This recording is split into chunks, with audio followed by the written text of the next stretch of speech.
Good morning student. Class 7 part 5 दांत है तो जहान है। आइए सीखिए। इसमें क्या सीखेंगे? हास्य व्यंग को पढ़ना और समझना, मुहावरे का अर्थ समझकर वाक्यों में प्रयोग करना, आगे शब्दों को समझना। ये एक हास्य व्यंग है। ये श्रीनिवास वत्सल द्वारा लिखा गया है। इसमें क्या पढ़ेंगे? प्रस्तुत रचना एक हास्य रचना है जिसमें लेखक ने दांतों के महत्व का उल्लेख किया है। लेखक मनुष्य के सभी अंगों के विश्लेषण के बाद तय करता है कि दांतों में अधिक श्रेष्ठ अंग कोई नहीं है। दांतों के बिना मनुष्य न तो रो सकता है और न ही हंस सकता है। इस तरह लेखक ने दांतों को शरीर का सबसे खास अंग माना है। शरीर के सभी अंगों का पृथक पृथक विश्लेषण करने के पश्चात मैं इस निष्कर्ष पर पहुंचता हूं कि इस पंचभूत शरीर में कुछ अंग ऐसे हैं जो महीने में एक आध बार ही काम आते हैं। लेखक ने जब शरीर के सारे अंगों का पृथक पृथक विश्लेषण किया तो उसने ये जाना है कि सबसे महत्वपूर्ण क्या है? दांत है। और बहुत सारे ऐसे अंग हैं जिनका हम महीने में एक बार ही उपयोग करते हैं। जैसे हमारे नाखून, हम महीने में या 15 दिन में अपने नाखून को कट करते हैं तो इनका उपयोग कब करते हैं? मतलब इसके लिए काम कब करते हैं हम? 15 दिन या महीने में।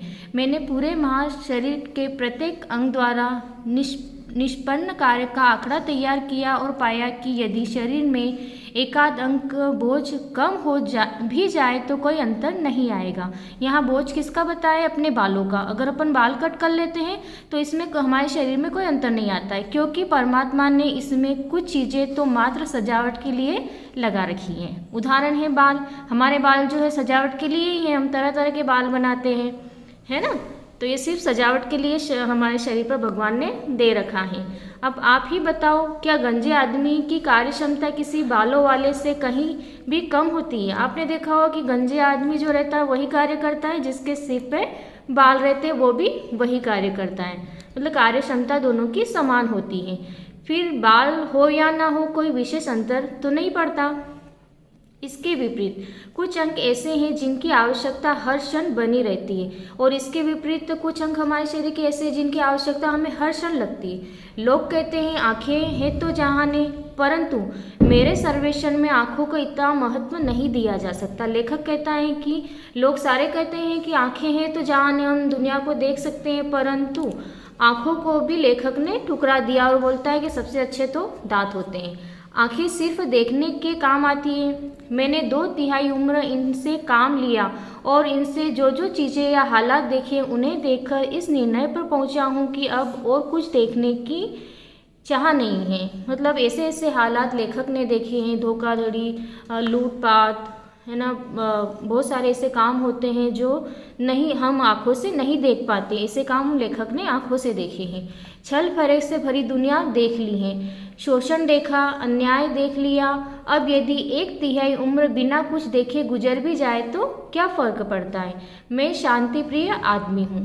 लेखक बोलता है कि वो जो है उसका स्वभाव शांति प्रिय है, वो लूटपाट धोखाधड़ी नहीं देखना चाहता है। अतः कोई आँख दिखाता है भी है तो मैं चुपचाप उसकी आंखें देख लेता हूँ। मतलब कोई उनको डराता भी है तो चुपचाप उनकी आंखें डर जाते हैं और आंखें देख लेते हैं। समय के साथ लोग आंख फेर लेते हैं। कुछ ऐसे लोग होते हैं जो समय के साथ अगर विपरीत परिस्थितियाँ होती है, जो हमारे जो मेन रहते हैं, जो अपने जो सगे संबंधी रहते हैं, हमारे मित्र रहते हैं, हमारा हाथ साथ छोड़ देते हैं। आंखें फेरना है ना, हमारा साथ छोड़ देना।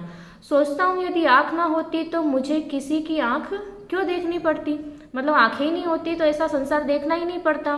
भले ही कोई आंख फिरा लेता तो मुझे कोई फर्क नहीं पड़ता। मतलब कोई हमसे आंखें चुरा लेता तो भी हमें दिखाई तो नहीं देता, तो हमको ये दर्द नहीं होता कि उसने हमसे आंखें फेर ली। लेकिन अब जब तक के शरीर से चिपकी है तब अच्छा बुरा सब कुछ देखना पड़ेगा, और जब तक ये हमारे शरीर से चिपकी है, मतलब हमारे शरीर में जब तक आंखें हैं तो हमें देखना ही पड़ेगा। अच्छा भी देखना पड़ेगा, बुरा भी देखना पड़ेगा। मेरी तालिका में सर्वाधिक विशिष्ट अंग है दांत। लेखक बोलता है कि सबसे विशिष्ट अंग जो हमारे शरीर में होता है वो दांत है। जैसे कि नाम से ही इसके महत्व की सुगंध आती है। मेरी मान्यता है दांत है तो जहान है। मतलब लेखक का मानना है कि दांत अगर है तो ये जहान भी है। ये सारा संसार दांतों के ऊपर ही टिका हुआ है। जैसे सांप के दांत निकाल दो फिर सांप का सर्पत्व ही नष्ट हो जाता है। जैसे सांप का उदाहरण दे रखा है, अगर सांप का दांत दिए जाते हैं तो उसका सरपत मतलब उसका विष जो होता है वो नष्ट हो जाता है, वो कोई कुछ काम का नहीं होता है। कुत्ते के दांत ना हो तो वह कितना भी भौंक रहे, कौन डरेगा? अगर कुत्ते के दांत निकल दिया जाए और वो सबको डराए, कितना भी भौंके, उनके पीछे भी पड़े तो कोई भी नहीं डरेगा। इसी तरह यदि मनुष्य के मुंह में दांत नहीं तो उसका जीवन निरर्थक है। भले ही आप किसी को दांतों से काटो मत, पर इसका मनोवैज्ञानिक प्रभाव तो बना ही रहता है। मतलब अपन दांतों से किसी को काटते नहीं, मनोवैज्ञानिक अगर गुस्सा अगर आता है तो हमारा गुस्सा कहाँ प्रकट होता है? दांतों पर। हम दांत को मतलब ऐसे दांत को चबाते या दांत दिखाते हैं, है ना, उसे मुंह में दांत है। जब बंदर घुटकी देता है तो वह दांतों की लंबाई चौड़ाई दिखा देता है और घुटकी वाला प्राणी स्वतः 2-4 गज पीछे हट जाता है। अगर आपने बंदर को देखा होगा कि बंदर हमें डराता है तो वह दांतों को दिखाता है, और दांत दिखाने के बाद भले ही वो 2-4 कदम पीछे चला जाए पर दांत जरूर दिखाता है हमें डराने के लिए। जिस आदमी के जितने लंबे दांत होते हैं मैं उसे उतना ही आदर देता हूँ। लेखक का मानना है कि जितने लंबे दांत जिस आदमी के होते हैं उसे अधिक मान्यता देनी चाहिए, क्योंकि लंबे दांत होने का सबसे बड़ा लाभ यह है कि इससे लोग उसके हंसमुख या रुदनमुख होने का अंदाजा नहीं लगा सकता है। आपने देखा हो किसी के लंबे दांत होते हैं तो उसकी मुंह की जो प्रतिक्रिया रहती है उसका हम अनुभव नहीं लगा सकते, जैसे कि उसका मुंह हंसमुख है या मतलब रुदन मुंह मतलब रोने जैसा मुंह है, हम उसकी कल्पना नहीं कर सकते हैं। खुशी या गमी के अवसर पर उसके चेहरे के हाव भाव बदलने की आवश्यकता ही नहीं होती। मतलब खुशी का माहौल हो या गमी का माहौल, गम का माहौल हो, उसका चेहरा जैसा है वैसा का वैसा ही रहेगा। जाकी रही भावना जैसी वाली बात या पूर्णतः चरितार्थ होती है। मतलब जिसकी भावना जैसी होती है उसका वैसा ही स्वभाव होता है। मतलब उसका यहाँ पे ये जो दे रखी है लोकांक्ति, ये यहाँ पर पूर्ण होती है। खुशी के अवसर पर आपको लंबे दांतों वाला आदमी न हंसते हुए भी हंसता नजर आएगा। खुशी का मौका होता है तो लंबे आदमी वाला हंसता हुआ ही नजर आएगा। मतलब उसकी जैसी प्रतिक्रिया होगी वैसा ही वो नजर आएगा, उसका चेहरे पर दांत की जैसी भगवान ने दे रखा होगा वैसा वो दिखाई देगा। इसी तरह शोक सभा में उसके दीर्घ दंत स्वतः रुद्र का दरिया बहा देता है, और शोक की सभा हो तो भी वो वैसा ही मुंह उसका दिखाई देता है। कहते हैं हाथी के खाने के दांत तथा दिखाने के दांत और होते हैं। आपने देखा होगा कि हाथी के जो लंबे लंबे दांत होते हैं वो खाने के काम नहीं आते, खाना वो अपने अंदर जो दांत रहते हैं उससे उसका प्रयोग करता है। हाथी ने दांतों के महत्व को समझा होगा, तभी तो दांतों का डबल सेट लगवाया होगा। लेखक का मानना है कि हाथी ने जो है दांतों के महत्व को समझ लिया होगा, तभी भगवान से उसने विनती की होगी कि डबल सेट लगवा दो। मतलब देखने के तो और होते हो, खाने के कुछ और। जरूर उसने लंबे दांतों वाले मनुष्य से प्रेरणा लेकर ऐसा ही किया होगा। दांतों के बिना मनुष्य न तो रो सकता है और न ही हंस सकता है। हमें जब भी किसी से कोई चीज़ मांगनी होती है तो पहले दांत खिसकाकर हल्का मुस्कुराना पड़ता है ताकि दाता प्रभावित हो। मतलब हम किसी से कोई चीज़ मांगते हैं तो पहले तो हमें क्या करना पड़ता है? हंसना पड़ता है। हंसकर अगर किसी चीज़ से किसी से कुछ चीज़ मांगते हैं तो स्वाभाविक प्रभावित हो जाता है। दाता यानी देने वाला, वो हमें वो चीज़ दे देता है। तो दांतों का यह महत्व होता है, यह भी महत्व होता है। अब यदि दांत ही नहीं होंगे तो खिसकाएंगे क्या? अगर दांत ही नहीं होंगे तो हम किससे हंसेंगे? ऐसा ही आश्चर्यजनक दृश्य को देखकर दांतों तले उंगली दबाना आवश्यक है। दांतों तले उंगली दबाना मुहावरे का अर्थ है यहाँ पे आश्चर्यचकित होना। जब कब आप कोई ऐसी चीज़ देखते हैं कि अपन आश्चर्यचकित हो जाते हैं, आपने उन्हें कभी देखी नहीं हो, तो अपन क्या करते हैं? दांतों तले मतलब उंगली जो अपनी दांत के तले अपन दबा लेते हैं। तात्पर्य हुआ कि आश्चर्यजनक दृश्य वही व्यक्ति देख सकता है जिसके मुँह में उंगली दबाने के लिए दांत होते हैं। सर्दी का अंदाजा दांत किटकिटाने से लगता है। जब ज़्यादा सर्दी पड़ती है तो हमारे दांत किटकिटाते हैं, तो अंदाजा कैसे लगाते हैं? हम दांतों से।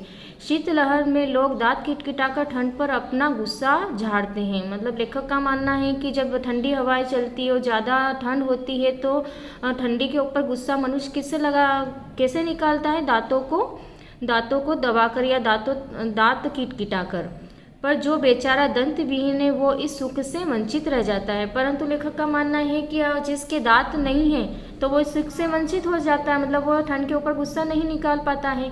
लोग दांतों में सोने चांदी के तार जुड़वाते हैं। आप लोगों ने देखे होंगे बहुत सारे लोग ऐसे होते हैं जो अपने दांतों के ऊपर सोने चांदी के तार लगवाते हैं, या सोने का दांत लगाते हैं, चांदी का दांत लगाते हैं। यह इस बात का द्योतक होता है कि लोग अपने दांतों को सोने चांदी से भी अधिक महत्वपूर्ण मानते हैं। मतलब लेखक ने यह माना है कि दांत जो होते हैं वो सोने चांदी से भी अधिक महत्वपूर्ण होते हैं। फिर मानो क्यों नहीं, आखिर दांत ही तो शरीर का सबसे वफादार अंग है। आकार के अनुसार दांतों के दो प्रकार हैं। लेखक ने मनुष्य के आकार के अनुसार दो प्रकार के दांत बताए। प्रथम वे जो मुंह की परिसीमा में समाये रहते हैं, मतलब मुंह के अंदर ही रहते तथा यदा कदा ही होठों से बाहर झांकते हैं। दूसरे वे दीर्घ दंत हैं जिनके आवास हेतु ओठ छोटे पड़ते तथा उन्हें अधिकतर समय होठों से बाहर ही बिताना पड़ता है। मतलब एक तो होता है जो अंदर मुंह के अंदर ही रहते हैं, और दूसरे जो है बड़े बड़े दांत जो होठों से बाहर ही रहते हैं। यद्यपि बोलने का सारा उत्तरदायित्व जीभ का होता है, हम बोलते हैं तो किससे, जीभ के द्वारा, परंतु वो दांतों से डरकर ही सही सही बोलती हैं। लेखक का मानना है कि हम जीभ के द्वारा बोलते हैं, परंतु ये डरती किससे, दांतों से, और जो बोलती है वो सब सही सही बोलती हैं। दांत टूटते ही मनुष्य के मुंह से अशुद्ध शब्द निकलना प्रारंभ हो जाते हैं। अगर आपने देखा हो कि जिसके दांत नहीं होते वो बोलता है तो वो सही ढंग से नहीं बोल पाता है। दांतों को महत्वपूर्ण समझकर ही लड़ाई झगड़े में प्रतिद्वंदी सर्वदा पहले दांत तोड़ने की बात करता है। मतलब कि लेखक का मानना है कहीं लड़ाई झगड़ा होता है तो क्या बोलते हैं सबसे पहले, मैं तेरे दांत तोड़ दूंगा, है ना, ऐसा बोलते हैं ना। तो ऐसा मानना है कि लेखक का सबसे महत्वपूर्ण क्या है हमारे शरीर में, दांत। रही शरीर के बाकी अंगों की बात, तो मुझे ऐसी कोई इंद्रिया इतनी महत्वपूर्ण नजर नहीं आ रही है जो दांतों का मुकाबला कर सके। किसी ने कहा था कुछ मनुष्य खाने के लिए जीते हैं और कुछ जीने के लिए खाते हैं। घूम फिर कर बात तो एक ही हुई कि दोनों खाते हैं और खाने के लिए दांत परम आवश्यक है। लेखक का मानना है कि कुछ लोग ऐसे होते हैं जो खाने के लिए जीते हैं और कुछ जीने के लिए खाते हैं। उसके लिए क्या आवश्यक होते हैं, दांत। दांत नहीं होंगे तो कैसे खाएंगे। बहुमत के आधार पर ही दांत सर्वोपरि है। मतलब जितने भी यहाँ पर उदाहरण दिए गए उनके अनुसार दांत क्या है, सर्वोपरि, सबसे महत्वपूर्ण अंग हमारे शरीर का होता है। शरीर के अधिकतर अंग इकलौते हैं या फिर उनकी संख्या 2 तक हो सकती है, परंतु दांत संख्या में सर्वाधिक है। हमारे शरीर के जितने भी अंग हैं या तो 1 है या 2 है, परंतु दांतों की संख्या कितनी होती है, 32 होती है ना। तो ये सर्वाधिक है। हानि लाभ की पूरी गणना के बाद अब परमात्मा से प्रार्थना करता हूँ कि भगवान भले ही मेरी आँख फोड़ दे, टांग तोड़ दे, पर इस 32 को सही सलामत बनाए रखे। लेखक कहता है कि भगवान से वो लेखक प्रार्थना कर रहा है कि भले ही भगवान मेरी आँख फोड़ दे, टांग तोड़ दे, परंतु दांतों की जो 32 है उसको सलामत रखे। ये एक हास्य व्यंग है, मैंने पहले ही बता दिया था, और इसमें लेखक ने दांतों को दांत है तो जहान है ये वाला शब्द कहा है।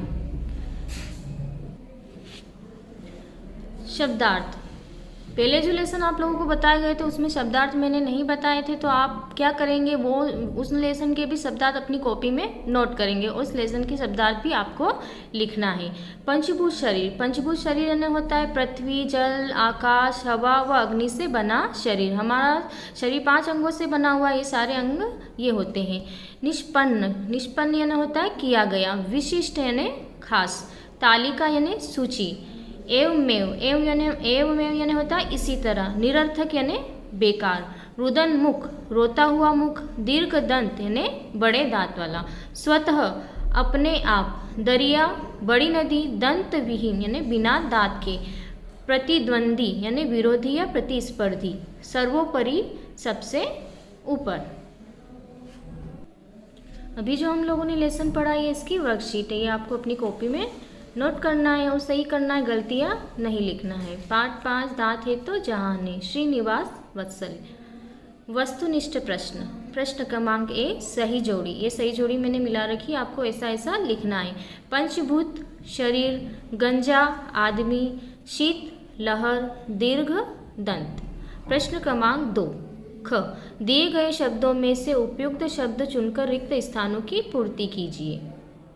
फर्स्ट, परमात्मा ने शरीर में कुछ चीजें मात्र के लिए लगा रखी है। काय के लिए लगा रखी है? बनावट या सजावट? क्या आएगा यहाँ पर? सजावट के लिए। गंजे आदमी की कार्य क्षमता किसी बालों वाले से नहीं होती।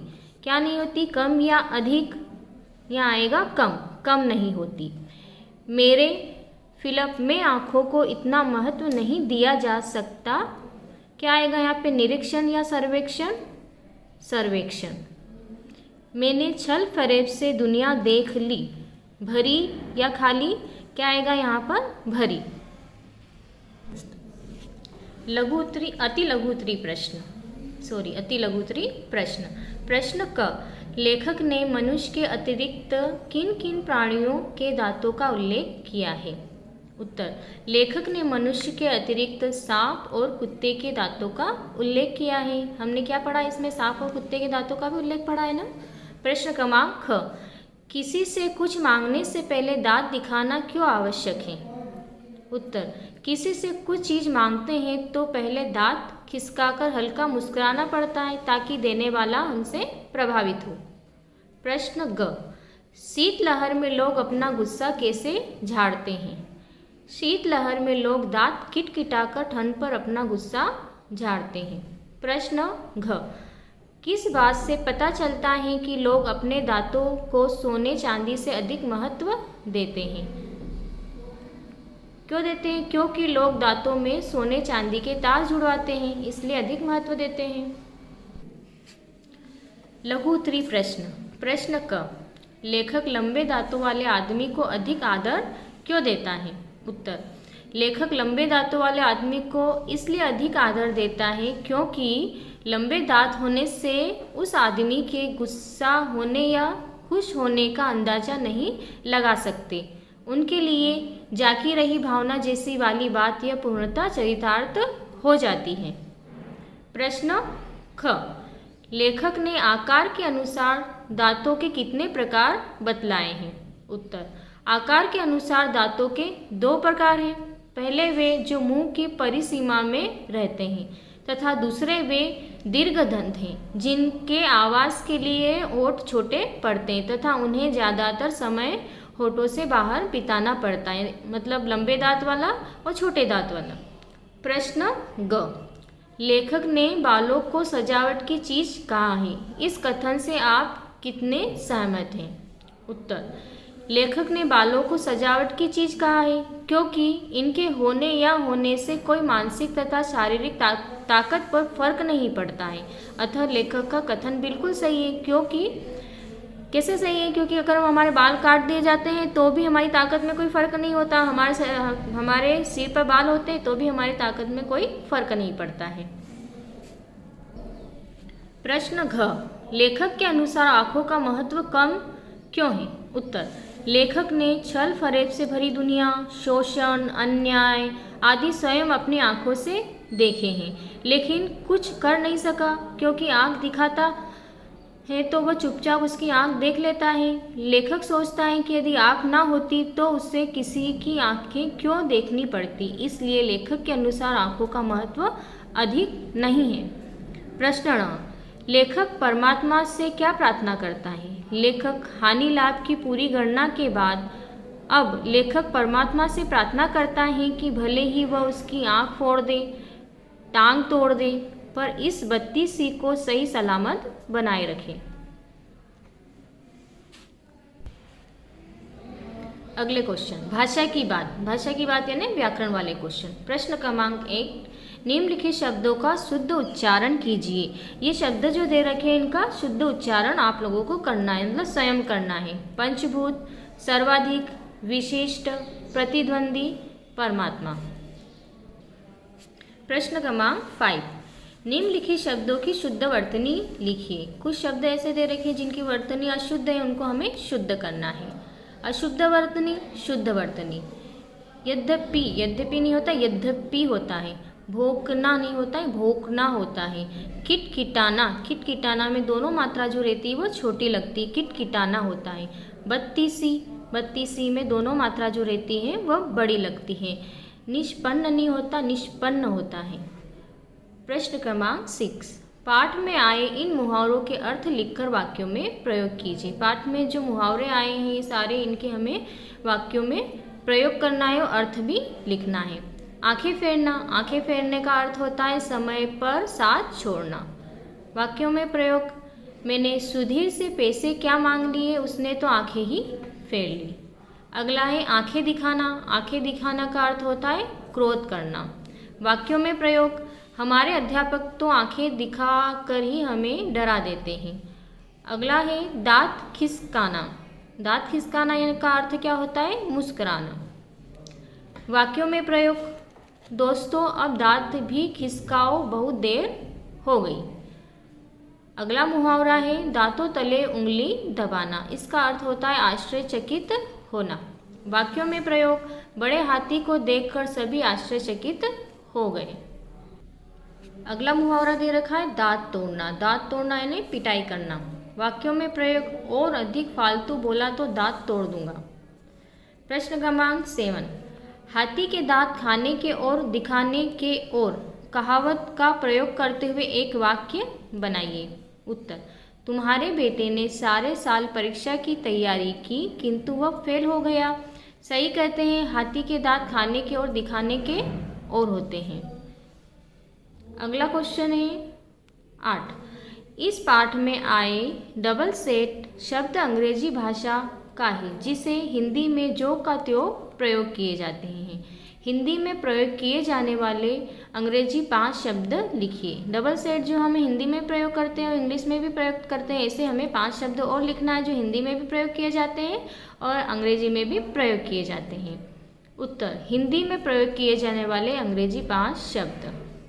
पहला, first class, motorcycle, car, machine और डॉक्टर। ये वर्कशीट आपकी कंप्लीट हो गई है। आपको अपनी कॉपी में नोट करना है और राइटिंग अच्छी लिखना है, साफ सुथरी अपनी कॉपी रखना है। धन्यवाद।